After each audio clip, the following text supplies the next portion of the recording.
ಹೊರಗಡೆ ಮಂದಿ ಮನಿ ಹಾಳು ಮಾಡ್ತಾರ. ಅದಕ್ಕೆ ನಾವ್ ಏನ್ ಮಾಡ್ಬೇಕು, ಹೊರಗಡೆ ಮಂದಿ ಮಾತು ಕೇಳೋಂಗಿಲ್ಲ, ಮನೆಯವ್ರ ಮಾತಾಡ್ಕೊಳ್ಳೋದು, ಬಗೆಹರಿಸ್ಕೊಳ್ಳೋದು, ಖುಷಿ ಇರೋದು. 4,500 ಕೋಟಿ ರೂಪಾಯಿ ವಂಚನೆ ಮಾಡ್ಯಾರ ಅಂತ ಹೇಳ್ತಾರೆ, ಅದೆಲ್ಲ ಸುಳ್ಳು ಅಂತೀನಿ ನಾನು CM ಚಿಟಿಯೋಡಲ್ಲಿ ಆಗ್ಬೋದು ಅಂತ ಹೇಳಿದ್ದಾರೆ. ಇದರ ಅರ್ಥ ನೀವೆಲ್ಲ ಸಪೋರ್ಟ್ ಮಾಡಿದ್ರೆ ನಾನು CM ಆಗ್ಬೋದು, 224 ಕ್ಷೇತ್ರ ಗೆಲ್ಲಬಹುದು. ನಾನು ಜನರ ಸೇವೆ ಮಾಡ್ತಾ ಇದ್ದೀನಿ, ಜನರ ದುಡ್ಡು ಕೊಳ್ಳೆ ಹೊಡಿತಾ ಇಲ್ಲ. ಬಟ್ ಅವ್ರು ಮಾತಲ್ಲಿ ಸ್ವಲ್ಪ ಹೊರಟಿರ್ಬೋದು, ಮನಸ್ಸಿನಿಂದ ಬಹಳ ಮೃದು ಸ್ವಭಾವದವರು. ಸದ್ಯಕ್ಕೆ ಚರ್ಚೆಯಲ್ಲಿರುವಂತಹ ಶಿವಾನಂದ ನೀಲನ್ ಅವರು ಏನಿದ್ದಾರೆ, ಸದ್ಯ ಈ 4,500 ಕೋಟಿ ರೂಪಾಯಿ ವಂಚನೆ ಮಾಡಿದ್ದಾರೆ ಅನ್ನುವಂತಹ ಆರೋಪದಲ್ಲಿ ಈಗ ಸದ್ಯಕ್ಕೆ ಅರೆಸ್ಟ್ ಆಗಿದ್ದಾರೆ. ಸೊ ಈಗ ಸದ್ಯ ಅವ್ರನ್ನ ಎನ್ಕ್ವೈರಿ ಮಾಡ್ತಾ ಇದೆ ಅನ್ನುವಂತಹ ನಿಟ್ಟಿನಲ್ಲಿ ಒಂದಿಷ್ಟು ಮಾತುಗಳು ಏನು ಕೇಳಿ ಬಂದಿದ್ದು. ಸದ್ಯ ಈಗ ನಮ್ಮ ಜೊತೆ ಬಾಗಲಕೋಟೆಯ ಜಯ ಕರ್ನಾಟಕ ಸಂಘಟನೆಯ ಅಧ್ಯಕ್ಷರಾಗಿರುವಂತಹ RD ಬಾಬು ಅವರು ನಮ್ಮ ಜೊತೆ ಇದ್ದಾರೆ.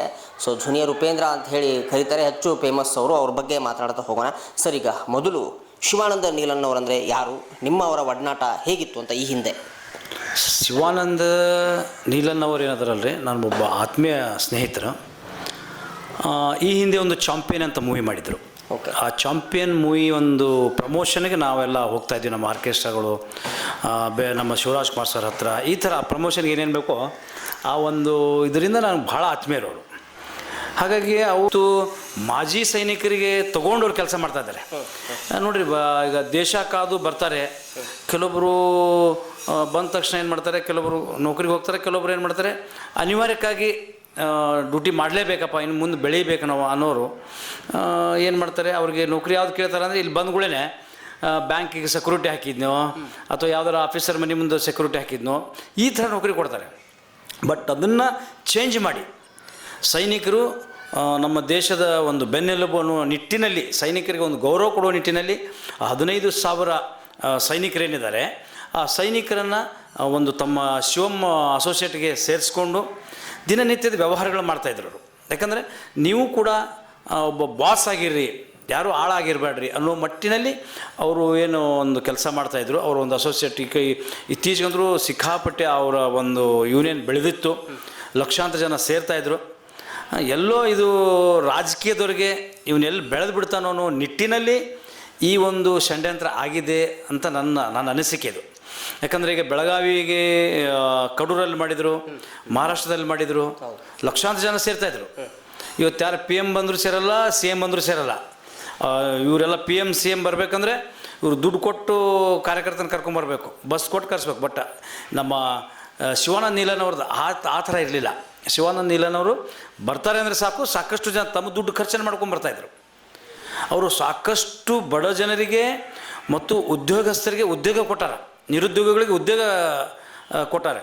ಅದರ ಜೊತೆಗೆ ಎಷ್ಟೋ ತಂದೆ ತಾಯಿಗಳಿಗೆ ಒಬ್ಬ ಒಳ್ಳೆಯ ಮಗನಾಗಿ, ಶ್ರವಣ ಕುಮಾರ್ ಅಂತ ಒಬ್ಬ ಒಳ್ಳೆಯ ಮಗನಾಗಿ ಇವರು ಕೆಲಸ ಮಾಡ್ತಾಯಿದ್ದಾರೆ. ಬಟ್ ಇದು ಯಾವ ರಾಜಕೀಯ ಪ್ರೇರಿತವಾಗಿ ಈ ಥರ ನಡೀತಾ ಇದೆ ಗೊತ್ತಿಲ್ಲ. ಬಟ್ ಅವ್ರು ಮಾತ್ರ ಒಳ್ಳೆಯವರು, ಅವ್ರಿಗೆ ಒಳ್ಳೆಯದಾಗತ್ತೆ, ಅವ್ರಿಗೆ ದೇವರಿದ್ದಾನೆ ಅನ್ನೋ ನಿಟ್ಟಿನಲ್ಲಿ ನಾನು ಶಿವಾನಂದ ನೀಲನ್ ಅವ್ರಿಗೆ ಜೊತೆಗೆ ನಾವು ಇರ್ತೀವಿ. ಯಾಕಂದರೆ ಅವರು ನಮ್ಮ ಒಬ್ಬ ಸಿನಿಮಾ ಪ್ರೊಡ್ಯೂಸರ್, ಒಬ್ಬ ಅಂಥ ಪ್ರೊಡ್ಯೂಸರ್ ನಮಗೆ ಇದ್ದರೆ ಇನ್ನೂ ಸಾಕಷ್ಟು ಕಲಾವಿದರು ಕೂಡ ಬೆಳೀತಾರೆ. ಹಾಗಾಗಿ ನಮ್ಮ ಶಿವಾನಂದ ನೀಲನ್ ಅವ್ರಿಗೆ ಏನೂ ಆಗಲ್ಲ, ಅವರು ವಾಪಸ್ ಬಂದೇ ಬರ್ತಾರೆ, ದೇವರಿದ್ದಾನೆ ಅಂತ ಹೇಳ್ತಾ ಓಂ ನಮಃ ಶಿವಾಯ. ಸರ್, ಈಗ ಕೆಲವೊಂದಿಷ್ಟು ಸಹಕಾರಿ ನಿಯಮಗಳನ್ನು ಉಲ್ಲಂಘನೆ ಮಾಡಿದರು, RBI ನಿಯಮಗಳನ್ನು ಉಲ್ಲಂಘನೆ ಮಾಡಿದರು, ಈ ರೀತಿ ಒಂದಿಷ್ಟು ಆರೋಪಗಳಿದ್ದಾವೆ ಅವ್ರ ಮೇಲೆ. ಅಂದರೆ ಎಲ್ಲೋ ಒಂದು ಕಡೆ ಮುಂದೆ ಮೋಸ ಏನೋ ಮಾಡಬಹುದು ಇವರು ಎಲ್ಲರೂ ದುಡ್ಡು ತೆಗೆದುಕೊಂಡು, ಆವಾಗ ಎಚ್ಚೆತ್ಕೊಳ್ಳೋದಕ್ಕಿಂತ ಈಗ ಎಚ್ಚೆತ್ಕೊಳ್ಳೋದ್ರೆ ಒಳಿತು ಅಂತ ಹೇಳಿ ಜಿಲ್ಲಾಡಳಿತ ಹೇಳ್ತಿರೋದಂಥದ್ದು ಸರ್. ನೋಡಿರಿ, ಅವ್ರಿಗೆ 4,500 ಕೋಟಿ ಇದ್ದಾಗಲೇ ಮೋಸ ಮಾಡ್ಬೋದಾಗಿತ್ತು, ಅದಕ್ಕೆ ಮುಂಚೆನೂ ಮಾಡ್ಬೋದಾಗಿತ್ತು. ಯಾಕಂದರೆ ಅವರು ಒಂದು ಅವ್ರ ತಂದೆ ಕೂಡ ಒಬ್ಬ ಆರ್ಮಿ ಏನು ಹೇಳಿ ಅವ್ರ ಆರ್ಮಿ ಇರೋದ್ರಿಂದ ಅವ್ರ ಆರ್ಮಿ ಜನಗಳಿಗೆ ಭಾಳ ಪ್ರೀತಿ ಮಾಡ್ತಾಯಿದ್ರು. ಮೋಸ ಮಾಡಬೇಕಾಗಿದ್ರೆ ಅವಾಗೇ ಮಾಡಿಬಿಡ್ತಿದ್ರು ಅವರು. ಇಷ್ಟು ದುಡ್ಡು ಇಟ್ಕೊಂಡು ಅವ್ರಿಗೇನು ಅವ್ರು ಹೇಳ್ತಾರೆ, ಇವತ್ತು ಏನು ಹೇಳ್ತಾರೆ ರೀ, ನನಗೆ 3 ಟೈಮ್ ಊಟ ಚೆನ್ನಾಗಿದ್ದರೆ ಸಾಕು, ನಾನು ಜನರ ಸೇವೆಗಾಗಿ ನಾನು ಹೋರಾಟ ಮಾಡ್ತೀನಿ, ಜನರಿಗಾಗಿ ನಾನು ಬದುಕ್ತಾ ಇದ್ದೀನಿ, ಎಲ್ರಿಗೂ ಒಳ್ಳೇದಾಗಬೇಕು, ಭಾರತ ದೇಶದಲ್ಲಿ ಇವರು ಪ್ರತಿಯೊಬ್ಬರಿಗೂ ಒಳ್ಳೇದಾಗಬೇಕು ಅನ್ನೋ ನಿಟ್ಟಿನಲ್ಲಿ ಕೆಲಸ ಮಾಡ್ತಾ ಇದ್ದಾರೆ. ಮೋಸ ಮಾಡ್ಬೇಕಾದ್ರೆ ಯಾವಾಗೋ ಮಾಡ್ತಾಯಿದ್ರು ಅವರು. ಸರ್, ಎಲ್ಲೋ ಒಂದು ಕಡೆ ಅವರಿಗೆ ಈ ಬೇರೆ ಬೇರೆ ಕಾರ್ಯಕ್ರಮಗಳನ್ನ ಆಯೋಜನೆ ಮಾಡಿದರು. ಇನ್ನೊಂದು ದೊಡ್ಡ ಬೃಹತ್ ಆಕಾರದ ಒಂದು ಕಾರ್ಯಕ್ರಮ ಇನ್ನೇನು ಸದ್ಯದಲ್ಲಿ ಆಯೋಜನೆ ಮಾಡ್ತಾಯಿದ್ರು. ಅಂದರೆ ಸ್ವಚ್ಛತಾ ಅಭಿಯಾನನ ಮಾಡಬೇಕು ಬೆಳಗಾವಲ್ಲಿ, ಆ ರೀತಿ ಕೆಲಸಗಳನ್ನ ಮಾಡ್ತಾಯಿದ್ರು. ಇಲ್ಲೊಂದು ಕಡೆ ಅವರು ಹೇಳಿರುವಂತಹ ಮಾತುಗಳು, ನಾನು ನಾಳೆನೇ CM ಆಗಿ ತೋರಿಸ್ಲಾ, ಈ ಥರ ಮಾತುಗಳು ಏನಾದರೂ ಅಂದರೆ ಅವರಿಗೆ ಡಿಮೆರಿಟ್ ಆಯ್ತಾ ಹಿಂಗೆ ಅಂತ? ಇಲ್ಲ ನೋಡಿ, ಮನುಷ್ಯ ಮನಸ್ಸು ಮಾಡಿದರೆ ಇವತ್ತೊಬ್ಬ ಐಸ್ ಕ್ರೀಮ್ ಮಾರೋನು ಈ ಮಟ್ಟಕ್ಕೆ ಬಂದಾನೆ ಅಂದರೆ ಒಬ್ಬ ಚಾ ಮಾರೋ ಯಾವ ಮಟ್ಟಕ್ಕೆ ಹೋಗ್ಯಾನ? ಪ್ರಧಾನಿ ಆಗಿಲ್ವಾ? ಇವ್ರು ಸಿ ಎಮ್ ಆಗೋದ್ರಲ್ಲಿ ಏನು ತಪ್ಪಿದೆ? ಏನೂ ತಪ್ಪಿಲ್ಲ. ಆಗ್ಬೋದು. ಅವ್ರು ಹೇಳಿ ನಾನೇ ಸಿ ಎಮ್ ಅಂತ ಹೇಳಿಲ್ಲ ಅವರು. ನಾನು ಸಿ ಎಮ್ ಚಿಟಿಕೆ ಹೊಡೆದ್ರೆ ಆಗ್ಬೋದು ಅಂತ ಹೇಳಿದ್ದಾರೆ. ಇದರ ಅರ್ಥ ನೀವೆಲ್ಲ ಸಪೋರ್ಟ್ ಮಾಡಿದ್ರೆ ನಾನು ಸಿ ಎಮ್ ಆಗ್ಬೋದು, 224 ಕ್ಷೇತ್ರ ಗೆಲ್ಲಬಹುದು. ನಾನು ಜನರ ಸೇವೆ ಮಾಡ್ತಾ ಇದ್ದೀನಿ, ಜನರ ದುಡ್ಡು ಕೊಳ್ಳೆ ಹೊಡಿತಾ ಇಲ್ಲ, ಜನರಿಗಾಗಿ ನನ್ನ ಬದುಕು ನಡೀತಾ ಇದೆ.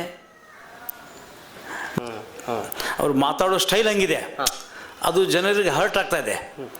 ಬಟ್ ಅವ್ರ ಮನಸ್ಸನ್ನು ಅರ್ಥ ಮಾಡ್ಕೊಂಡಾಗ ಎಷ್ಟೋ ಬಡ ಕುಟುಂಬಗಳು ಇವತ್ತು ಅವ್ರ ಹೆಸರ ಮೇಲೆ ಬೆಳೀತಾ ಇದ್ದಾರೆ. ಮತ್ತು ಹಂಗೆ ಮೋಸ ಮಾಡಿದ್ರೆ ಯಾರೋ ಒಬ್ಬರು ಕಂಪ್ಲೇಂಟ್ ಕೊಡ್ಬೋದಾಗಿತ್ತು. ಯಾರೋ ಒಬ್ಬನ ತೊಗೊಂಬಂದು ಕಂಪ್ಲೇಂಟ್ ಕೊಡಿಸಿದ್ದಾರೆ. ಈಗ ಅದು ನಿಜಾನೋ ಸುಳ್ಳು ನಮ್ಗೆ ಗೊತ್ತಿಲ್ಲ, ಅದು ತನಿಖೆಯಿಂದನೇ ಆಚೆ ಬರಬೇಕು. ಬಟ್ ನಾನು ಹೇಳೋದು, ಶಿವಾನಂದ ನೀಲನ್ ಅವರು ಈಸ್ ಎ ಗುಡ್ ಪರ್ಸನ್, ಒಬ್ಬ ಒಳ್ಳೆಯ ವ್ಯಕ್ತಿ. ಎಷ್ಟೋ ಜನಕ್ಕೆ ನೋಡ್ರಿ, ಮಾಂಸಾಹಾರ ತಿನ್ನೋರು ಸಹಿತ ಮಾಂಸಾಹಾರ ತಿನ್ನಬಾಡ್ರಿ, ನಾವು ದೇವ್ರ ಮಕ್ಕಳು, ದೇವ್ರಿಗೆ ಒಂದು ಸಸ್ಯಾಹಾರಿಗಳಾಗಿರ್ಬೇಕು ಅನ್ನೋ ನಿಟ್ಟಿನಲ್ಲಿ ತೊಗೊಂಡು ಹೋಗ್ತಾ ಇದ್ದಾರೆ. ಎಷ್ಟೋ ಜನ ಒಳ್ಳೇದನ್ನು ಮಾಡ್ತಾನೆ ಬಂದಿದ್ದಾರೆ, ಎಜುಕೇಷನ್ ಕೊಟ್ಟರೆ. ಅಲ್ಲ ರೀ, ಈ ಚಾಂಪಿಯನ್ ಅಂತ ಒಂದು ಮೂವಿ ಬಂತಲ್ಲ, ತನ್ನ ಸ್ನೇಹಿತನಿಗಾಗಿ 10 ಕೋಟಿ ರೂಪಾಯಿ ಖರ್ಚು ಮಾಡಿ ಸಿನಿಮಾ ಮಾಡಿದ್ರು ಅವರು. ಅವ್ರು ಸ್ವಾರ್ಥಿಯಾಗಿದ್ದರೆ 10 ಕೋಟಿ ಇವತ್ತು ಮನ್ಯಾಗ ಮಕ್ಕಳ ಹತ್ರ 10 ರೂಪಾಯಿ ಕೊಡಲ್ಲ ನಾವು. ಒಬ್ಬ ಸ್ನೇಹಿತನಿಗಾಗಿ 10 ಕೋಟಿ ಖರ್ಚು ಮಾಡುವಂಥ ಒಬ್ಬ ವ್ಯಕ್ತಿ ಬೇರೆಯವ್ರಿಗೆ ಹೆಂಗೆ ಮೋಸ ಮಾಡ್ತಾನೆ ಅಲ್ವಾ?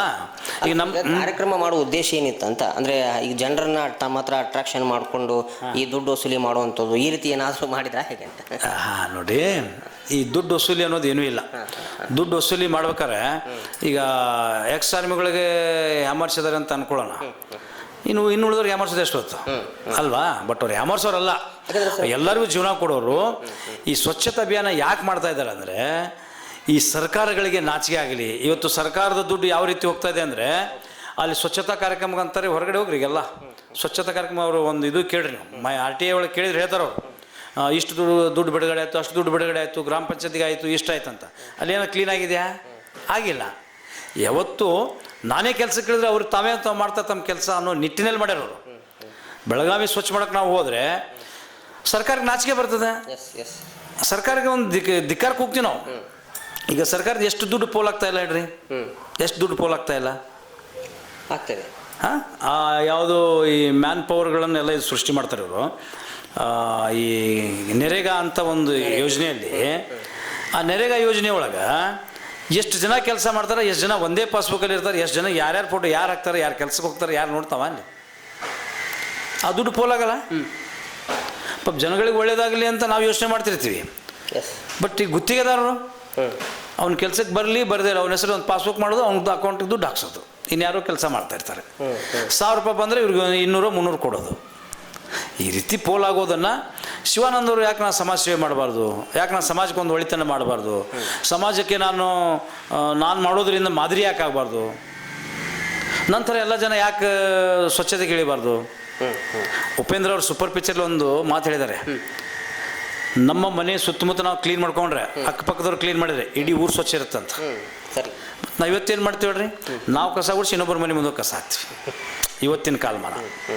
ಅದಕ್ಕೆ ನಮ್ಮ ಶಿವಾನಂದ ನೀಲನ್ ಅವ್ರ ಬಗ್ಗೆ ನನಗೆ ಗೊತ್ತಿರೋ ಅಷ್ಟು ಇದು. ಯಾಕಂದರೆ ಅದಾದ ನಂತರ ಅವರು ಸಿನಿಮಾ ಮುಗಿದ ನಂತರ ಅವ್ರ ಬಿಸ್ನೆಸ್ಸಿಗೆ ಅವ್ರು ಹೋದರು, ನಮ್ಮ ಬಿಸ್ನೆಸ್ಸಿಗೆ ನಾವು ಬಂದ್ವಿ, ನಮ್ಮ ಕಲೆ ನಮ್ಮ ಇದಕ್ಕೆ. ಬಟ್ ನಾವು ಕೇಳ್ತಾನೆ ಇರ್ತಿದ್ವಿ, ಅವರು ಅವಾಗವಾಗ ಒಂದು ಕಾಂಟ್ಯಾಕ್ಟಲ್ಲಿ ಇರ್ತಿದ್ರು, ಈ ಪ್ರಾಡಕ್ಟನ್ನು ಸ್ಟಾರ್ಟ್ ಮಾಡೋಣ, ಜನಗಳಿಗೆ ಕಮ್ಮಿ ರೇಟಲ್ಲಿ ದಿನಸಿಗಳನ್ನು, ದಿನಬಳಕೆ ಆಗುವಂಥ ದಿನಸಿಗಳನ್ನು ಪ್ರತಿಯೊಂದು ನಾವು ಒಂದು ಪ್ರಾಡಕ್ಟ್ ಮಾಡ್ತಾಯಿದ್ವಿ. ಬಾಬುರೇ ನೀವು ಅಲ್ಲೊಂದು ಸ್ಟೋರ್ಗೀರ್ ಮಾಡಿರಿ, ಕಮ್ಮಿ ರೇಟಲ್ಲಿ ಜನಗಳಿಗೆ ಏನು ಇವತ್ತು ಟ್ಯಾಕ್ಸು GST ಎಲ್ಲ ಕಡಿವಾಣ ಆಗ್ತಾಯಿದ್ದಾರ,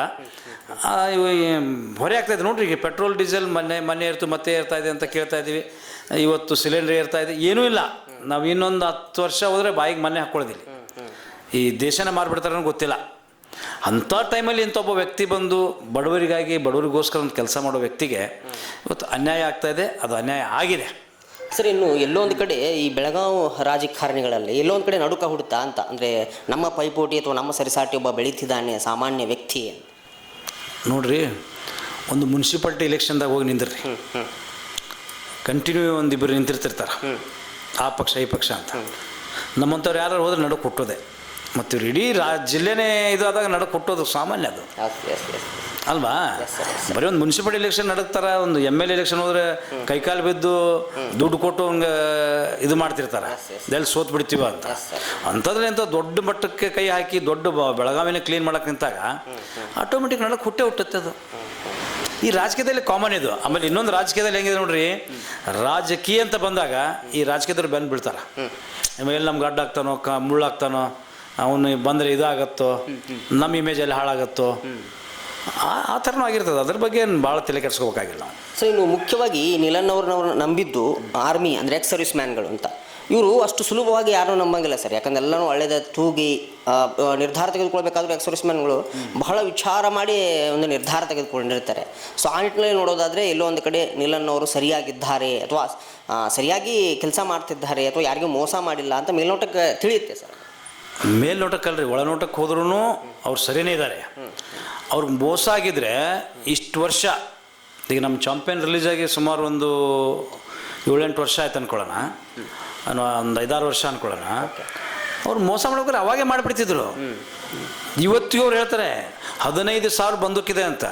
ಬಟ್ 15,000 ಬಂದೂಕಂದ್ರೆ ಬಂದೂಕುಗಳಲ್ಲ, ಆರ್ಮಿ ಗನ್ಗಳು, ಆರ್ಮಿ ಇದು ಎಫನ್ಸ್ ಅವು.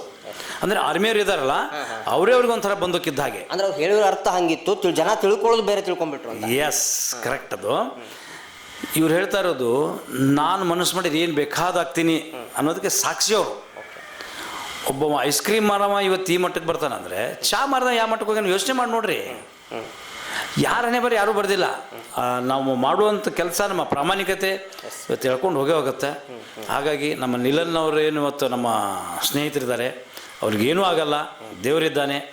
ಅವ್ರು ಯಾವಾಗೂ ಓಂ ನಮಃ ಶಿವಾಯ ಅಂತಾರೆ. ಆ ಓಂ ನಮಃ ಶಿವಾಯ ಕಾಪಾಡ್ತಾನೆ. ತಪ್ಪಿದ್ರೆ ಶಿಕ್ಷೆ ಆಗುತ್ತೆ. ಓಕೆ. ಇನ್ನು ಶಿವಾನಂದ್ ಅವರು ನಿಮ್ಮ ಒಂದು ಅನೇಕ ಕಾರ್ಯಕ್ರಮಗಳಿಗೆ ಬಂದಿದ್ದರು, ಹಾಗೆ ನಿಮ್ಮ ಜೊತೆನೂ ಇಲ್ಲಿ ಬಾಗಲಕೋಟೆಯಲ್ಲಿ ಓಡಾಡಿದ್ದಾರೆ. ಅದೇ ಹೇಳಿದ್ದೆ, ನಮ್ಮ ಚಾಂಪಿಯನ್ ಮೂವಿ ರಿಲೀಸ್ ಟೈಮಿಗೆ ನಾವೇ ಒಂದು ಉಸ್ತುವಾರಿ ತೊಗೊಂಡು ಓಡಾಡಿದ್ವಿ. ಈ ಬಾಗಲಕೋಟೆ ಜಿಲ್ಲೆಯಲ್ಲಿ ಇರುವಂಥ ಥಿಯೇಟ್ರ್ಗಳಿಗಾಗಿರ್ಬೋದು, ಸ್ಕೂಲ್ಗಳಿಗಾಗಿರ್ಬೋದು, ಎಲ್ಲ ಕಡೆಗೆ ಹೋಗಿ ಆ ಒಂದು ಪ್ರಮೋಷನ್ ಮಾಡಿದ್ವಿ ಚಾಂಪಿಯನ್ ಮೂವಿದು. ಸಚಿನ್ ಧನ್ಪಾಲ್ ಅವರು ಒಬ್ಬ ಚಡ್ಡಿ ದೋಸ್ತವರು. ಆ ಚಡ್ಡಿ ದೋಸ್ತ್ಗೋಸ್ಕರ ಅವರು ಏನು ಒಂದು ಸಿನಿಮಾ ಮಾಡಿದರು, ಆ ಸಿನಿಮಾಗೋಸ್ಕರ ನಾವೆಲ್ಲ ಓಡಾಡಿದ್ದೀವಿ. Okay sir, okay, thank you sir, thank you much. ಇದಿಷ್ಟು ಜಯ ಕರ್ನಾಟಕ ಸಂಘಟನೆಯ ಅಧ್ಯಕ್ಷರಾಗಿರುವಂತಹ ಆರ್ ಡಿ ಬಾಬು ಅವರ ಮಾತುಗಳಾಗಿತ್ತು. ಏಕೆಂದರೆ ಈ ಹಿಂದೆ ಆರ್ ಡಿ ಬಾಬು ಹಾಗೆ ಈ ಶಿವಾನಂದ ನೀಲನ್ ಅವರು ಏನಿದ್ದಾರೆ, ಇವರು ಒಡನಾಡಿಗಳಿದ್ದರು. ಆದರೆ ಸದ್ಯಕ್ಕೆ ಬೇರೆ ಬೇರೆ ಅವರ ಒಂದು ಕೆಲಸ ನಿಮಿತ್ತದಿಂದ ಕೆಲವಷ್ಟು ವರ್ಷಗಳು ಸಂಪರ್ಕದಲ್ಲಿ ಇದ್ದಿಲ್ಲ. ಆದರೆ ಈಗ ಸದ್ಯಕ್ಕೆ ಅವರ ಬಗ್ಗೆ ಒಂದಿಷ್ಟು ಒಳ್ಳೆಯ ಅಭಿಪ್ರಾಯಗಳನ್ನು ಆರ್ ಡಿ ಬಾಬು ಅವರು ವ್ಯಕ್ತಪಡಿಸಿದ್ದಾರೆ. ನೋಡೋಣ ಮತ್ತೆ ಏನಾಗುತ್ತೆ, ಈ ಕೇಸ್ ಎಲ್ಲಿಗೆ ಹೋಗಿ ಮುಟ್ಟುತ್ತೆ. ಸೊ ನಿಜಕ್ಕೂ CID ತನಿಖೆ ಈಗ ಶುರುವಾಗಿದೆ. ಸೊ ಎಲ್ಲಿಗೆ ಹೋಗುತ್ತೆ ಅನ್ನೋದೊಂದು ಕಾಯ್ತಾ ನೋಡೋಣ. ಮತ್ತೊಂದು ವಿಭಿನ್ನವಾಗಿರುವಂಥ ಸ್ಟೋರಿಯೊಂದಿಗೆ ಮತ್ತೆ ಬರ್ತೀನಿ. ಎಲ್ಲರಿಗೂ ನಮಸ್ಕಾರ. ಒಂದೇ ಮಾತರಂ.